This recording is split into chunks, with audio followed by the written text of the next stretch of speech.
Hey everybody, welcome on back to Barstool Boxing. It's me, Large. I have two very special guests this time. I'll get to the least important one first, and that's Marty Mush. Marty Mush and I go back and forth all the time about YouTube boxers and stuff like that. Boxers who are outside the realm of professionals, I should say.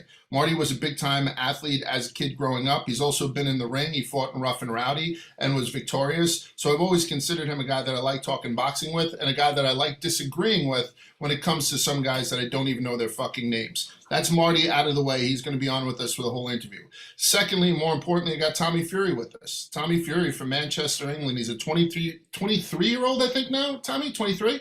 That's correct, yes. 23. 23-year-old. He's 6 foot tall. He's handsome as all fuck, as you can see. And most importantly, he's 8-0 with 4 knockouts as a professional fighter. He is fighting Jake Paul. They've been talking about this so long, it seems like he's fighting the trilogy, but he's fighting Jake Paul for the first time in Riyadh, Saudi Arabia. I can't go because they'll cut my hands off. It's on February 26th.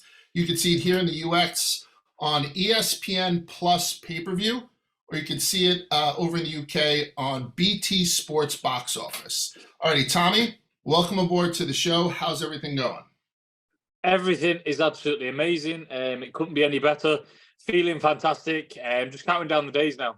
But apart from that, buddy, training camps, everything's pretty simple.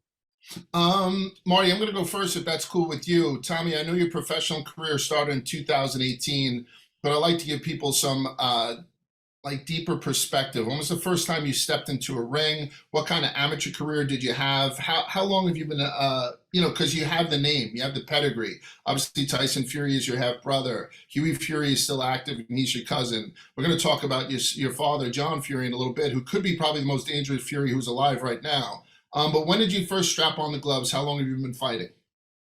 So I probably put on my first pair of gloves when I was like 6 years old. I still remember it to this day. Yellow pair of Lonsdale boxing gloves. Had a spar with my brother in the front room. Nose busted, and ever since then, couldn't get enough of it. So it started to stem from there, really. I started doing boxing properly around 12 years old, sparring, training properly. First fight around 14, 15. I won that. I had 12 amateur fights. I only dropped one in the national final to a decision, a guy who had 30 plus fights when I only had 8.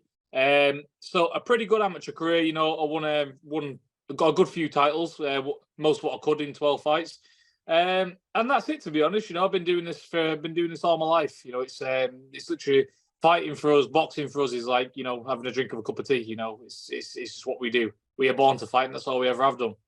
So is this a pretty clear mismatch? Is this a pretty clear mismatch? And I've said it 100 times. Jake Paul is an excellent promoter. One of the best self-promoters or promoters in general that I've ever seen. Probably one of the most charismatic guys since Adolf Hitler, and I mean that with all due respect. But he's not that great of a boxer. He'd be a very good bouncer, but he's not that great of a boxer, and perhaps yet. And so this is, become a recent hobby of his that's now blossomed into a real, lucrative job, but he hasn't been doing it that long. So is this a real obvious mismatch that people might see just from seeing boxer versus YouTuber? Yeah, definitely. As far as I'm concerned, ever since this fight was talked about, it was a mismatch. It was a mismatch 2.5 years ago, and it's a mismatch now. But social media being what it is these days, it hypes things up, it builds things up to something that they're not. And at the end of the day, everyone can believe, all of his supporters and fans, they can believe in the hype, but come the 26th of February, when it's real and we're in the ring fighting, everyone's going to see that it's a very clear mismatch. But at the end of the day, it's another fight. It's another man in the opposite corner. It's a highly anticipated fight, a massive event. So I'm very excited to be a part of it. But at the end of the day, it's nothing personal for me. It's just business, and it's another man in the opposite corner that's going to get knocked out. Is it annoying though, where how many people, because obviously this is the third time you guys have tried it, right? And social media, how it is, it kind of looks like that you pulled out twice, and obviously there's so much stuff that goes behind the scenes. Have you just had enough of that shit where it's like he's like, oh, again, I even saw a video today, he said he's carrying the whole promotion on his back. Does that get to you at all? Or are you just so happy this is happening and you just want to knock him out? Yeah, definitely. All them questions in one. Yeah, I'm so happy that we're here now. We're only a few weeks out, and he's going to get chinned. There's no other outcome for him. And all that stuff doesn't really get to me. All that stuff in the past, it doesn't mean anything to me, because regardless of what people think about me, and regardless of what they think about, the reasons to why those fights didn't happen in the past, they're going to think what they're going to think. I know what happened. I even told him face to face in the ring, you had two very lucky outs of this fight, and you should have gone along with them, because now you're actually in the fight. Be careful what you wish for. And at the end of the day, it doesn't really matter to me. We're here now. We're 2 weeks out near enough, and I'm in shape. I'm prepared, and I'm going to show everybody that all these 2 years of hype, 3 years of hype, whatever it's been, that's all it has been, just hype. I am the professional fighter here. He is a guy, a YouTuber that's made a living off fooling around in front of a camera. He's liked the idea of being a fighter. I'm a tough guy, I'm a fighter, but we'll see how much of a fighter he is when he's in there with a young, fresh, legitimate fighting man who's been doing it all of his life. I ain't 50 years old. I'm not a former MMA guy. I'm a strict professional fighter. And at the end of the day, talking about carrying this promotion by himself and this and that, at the end of the day, he signed up to professional boxing, so he wants to say, right? What sort of no professional boxer in this world breaks camp halfway through to fly to Saudi Arabia to do a 10-minute press conference, then we'll fly all the way back to the UK and then fly all the way back next week. That doesn't make sense. Whatever mind games he's trying to play is messing with a professional athlete here and a professional outfit. Boxers don't break camp. I will be there to do a press conference in Saudi Arabia the following week. So it's up to him and his little mess around stuff that he wants to do. But I'm in camp. I'm training hard to put this man out. So at the end of the day, when I'm doing that, I don't want to be flying here, there, and everywhere to Saudi Arabia over silly press conferences. I'm trained to do a demolition job. I think it's quite simple to see who's training here for a win and a destructive knockout, and who's trying to get all the hype going and build a promotion. I'm not interested in all that bollocks. I don't get paid to promote all these. I get paid to go in that ring and put a show on. And that's exactly what I've been doing for the past 10, 12, 15 weeks in training camp. His job is to go out there, put a load of shit on social media. I'm this, I'm that, Tommy's this, Tommy's that. No problem. You go ahead and do that. Leave the fighting to me. And that's exactly what it's going to be come fight night. Lodge, I got the chills. I'm ready to go. By the way, let the record show it took 12 minutes before Tommy said the word bullocks. Let's talk about this though, Tommy. As much as it being something where maybe Jake is promoting more or not, and like you said, training camps are training camps. We've been through enough of them that we know that, once you get out and it's fight week, that's when we do most of our, our chest puffing and whatnot. Yeah. But isn't there a certain argument that there should be some degree of, please don't take this as an insult, of gratefulness towards Jake Paul, because as an 8-0 boxer, you're probably getting paid more for this fight than any 8-0 boxer in the history of the light heavyweight division. So all the bullshit that I tend to complain about to Marty and all that stuff, the fact of the matter is that, there are competitors of Top Rank and whatnot that are running full cards on these YouTube guys. So don't you think that this is a great opportunity for you and changes the fucking landscape of boxing to where your brother, is definitely committed to fighting Usyk, but he's also committed to fighting Francis Ngannou because he knows there's a huge bag there to beat the shit out of a guy who's never boxed before. And all respect to Francis Ngannou, he's an animal, and if he got to use his feet or whatever, Tyson Fury would be fucking done. But in a boxing ring, he's going to play with him like he's a school lunch. Like, what do you think about that? Is your trajectory going to be grabbing bags? Because if you beat Jake Paul, and then all of a sudden you guys have a rematch, that's going to make you even more money. And then if you beat him again and all of a sudden KSI wants to fucking fight you, that's going to make you more money. But meanwhile, there's real boxers. Like even on this undercard, you got like, I think Ilunga Makabu is defending that WBC cruiserweight title against a guy like Badu Jack, who's a couple of weight champion stuff. Are you pulling away from real boxers and taking the bag by beating up all these YouTubers? I don't blame you for it. I'm all about easy money, but what do you think your trajectory will be? So first things first, Jake Paul, a thank you to him is not necessarily. I think Jake Paul needs to thank me because at the end of the day, he's coming over to boxing. I'm not going over to YouTube. Yeah, he might have 20 odd million followers on social media, but that ain't boxing. At the end of the day, if we're talking boxing terms like we are, we're building up to have a professional boxing fight. I have more clarity and I have more presence in that field. Now, and we do. I'm the professional boxer. I've fought the professional boxers. I have more fights. I have more experience, so that holds me higher than him. Yeah, outside, yeah, he's a big name, he's influential, he's a YouTuber, but that ain't boxing. So at the end of the day, Jake Paul needs me as much as I need him. And that's why it makes for a great fight, because we're two good dance partners. If he didn't have to fight me, he wouldn't, believe you me, and he knows that. But guess what? MMA fighters isn't cutting it anymore. 50-year-old men isn't cutting it anymore. Washed up people, he's not cutting it. So guess what? He has to go out, step out of his shoes, and do something he doesn't want to do. He don't want to fight me, does he? Heck? But guess what? People are losing interest. People are not interested in fighting MMA fighters anymore. So at the end of the day, it is what it is. I'm going to get past February 26th, and make no mistake, to answer all your questions in one go, I am a professional boxer. I'm not a YouTube boxer. I'm not an influencer boxer. And I think that answers every question that you've thrown at me, to be fair. You know, I'm a professional athlete. I'm not a YouTuber. I'm not a gimmick. I'm here for real. I wouldn't blame you if you did, though, because there's big bags on that side of it, right? I mean, Marty, are there people in these other realms who are trying to become professional boxers? Jake Paul wants to be a professional boxer. He considers himself a professional boxer, even though, you know, his 6-0 record is littered with, you know, Nate Robinson from the Knicks, right? And Tommy, I realize your professional record, very early in your record, you fought some guys who have records that you don't even want to look at anymore. But the last guy, you know, Bochansky, you know, was 11-1, right? As a professional guy out of Poland. So I totally get that. So are there other people, Marty, I'm asking your opinion, that are legitimate enough to call themselves professional boxers, even though they haven't been doing it, fighting in the living room when they're 6 years old versus Tyson Fury? No, I always think that, because like with Tommy, you come from obviously a family who is the best in the world. You've grown up with that. These other guys, a lot of people just want to see them a lot of the times get knocked out. That's why Jake Paul is kind of where he's at, because a lot of people hate him too, and they kind of want to see him get knocked out. And in a weird way, Tommy, tell me if I'm wrong here. Like, I feel like if you beat him on February 26th, when I beat him, you never say if. Hey, I'm for boxers.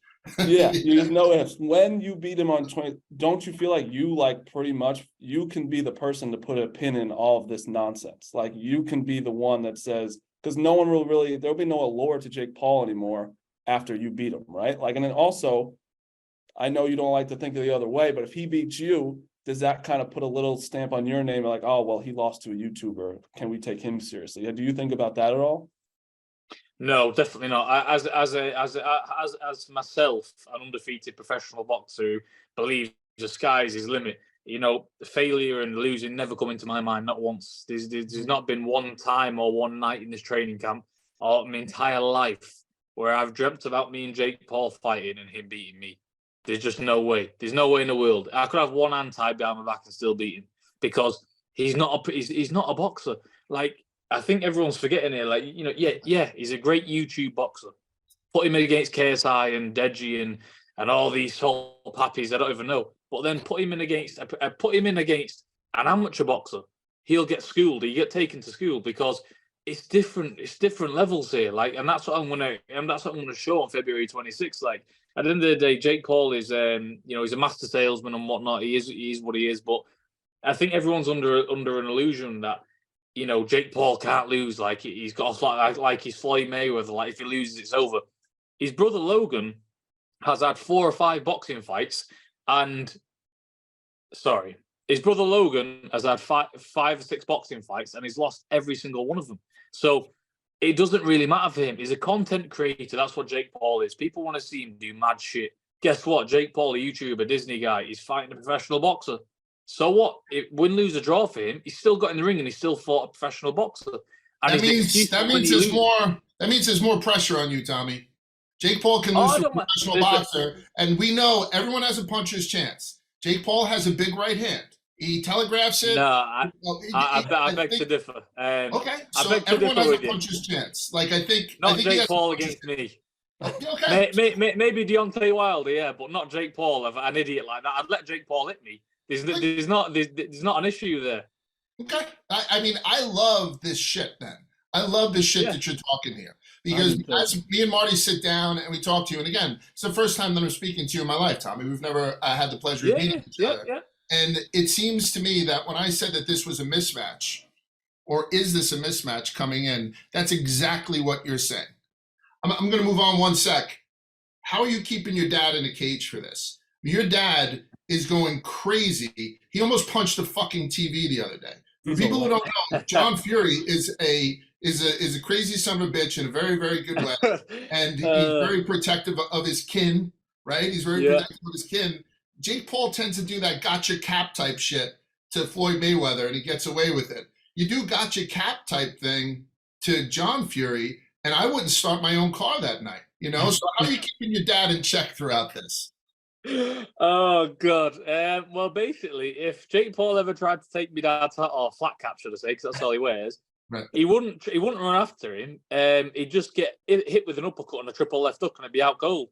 And my dad would be probably back in jail, to be honest. But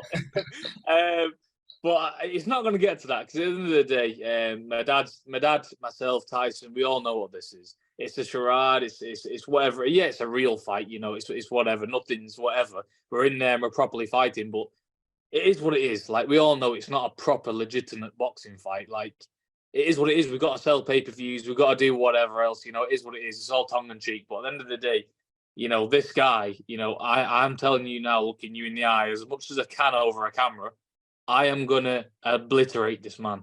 I'm telling you now, he has not got a prayer in hell. If I can get him out of there in 30 seconds, which I'm not putting it past myself, I will be doing.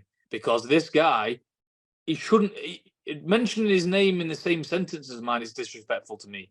And I swear to God, on February 26th in Saudi Arabia, you're going to see, well, an obliteration. That's all it's going to be. He's not going to get a foothold in the fight. He's not going to have any chance at all, because I've trained too hard.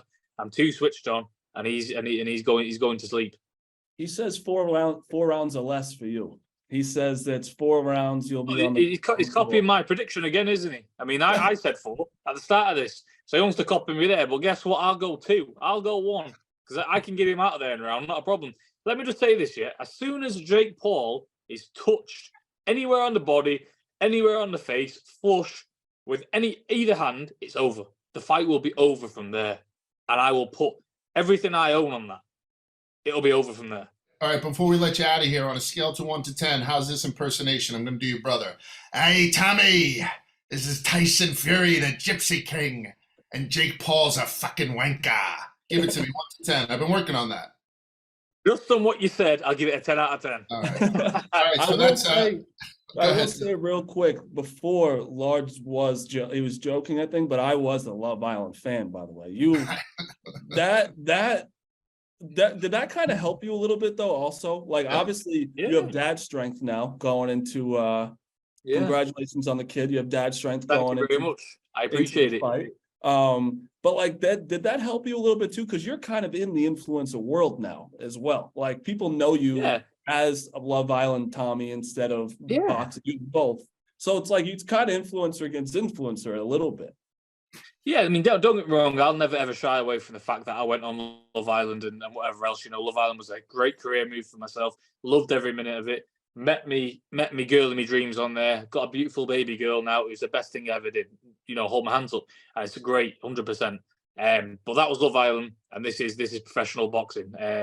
And you know, I can flip between the two. I can be that romance, and then I can be a dirty dog in the ring. So you're going to see that February 26th. Well, Tommy, I was gonna try to go on the Tyson impersonation, but fuck it, I'm gonna keep going real quick just to talk about professional fighting. So I mentioned like, you know, Macaboo and Badu Jack. So where you are right now, don't even talk about Jake Paul. How do you feel when you see light heavyweights? How do you feel maybe the two guys that just lost, like Anthony Yard and Zurdo? Like, you know, we're not even talking Bivol and Beterbiev. We're talking about, you know, that those people who aren't even belting right now or don't have straps in the light heavyweight division. How far away are you from something like that?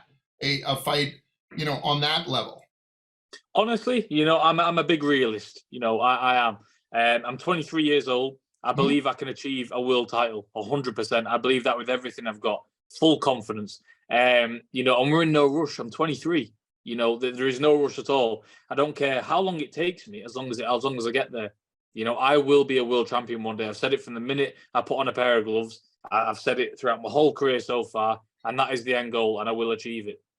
The division is pretty stacked right now, so my advice to you is to take your time. Where do you think you trend as far as weight? Do you think you stay around this weight? Do you think you start I'm trending? not sure. I mean, at the end of the day, the fight that's scheduled, my next fight is 185 pounds, and that's kind of in the, you know, in the realm of cruiserweight and light heavyweight. Right. So I don't know. I'm gonna keep making light heavy for as long as I can. And if my body grows, it grows. You know, we'll move on. But you know, I'm just gonna keep making light heavyweight for as long as I can, and we'll cross the next bridge when we get there. We're gonna let you get out of here unless Marty, you have anything else for this gentleman? No, it's just infuriating for a guy that I don't like when people are really good looking large and also good at sports. It pisses me off because it's like, look at me. And I'm like, I've got to use my purse. This guy's got everything. Yeah.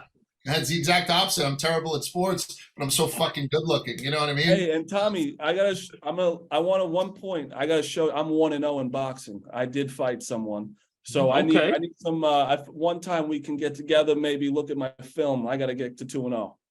Anytime, brother, I'll get you there. Don't worry. Yeah, right, I'm 7-5, by the way. No one has mentioned in the fucking thing. All righty, Tommy Fury. So again, I just got to pump this out one more time. Tommy Fury is going to be fighting Jake Paul. They're finally going to be getting it on in Riyadh, Saudi Arabia. It's going to be on February 26th. You're going to be able to watch it here in the States on ESPN Plus pay-per-view. And if you're overseas in the UK, you can watch it on BT Sports Box Office. Good luck, man. Cheers, Stay guys. healthy. God bless. Thank you. Take care.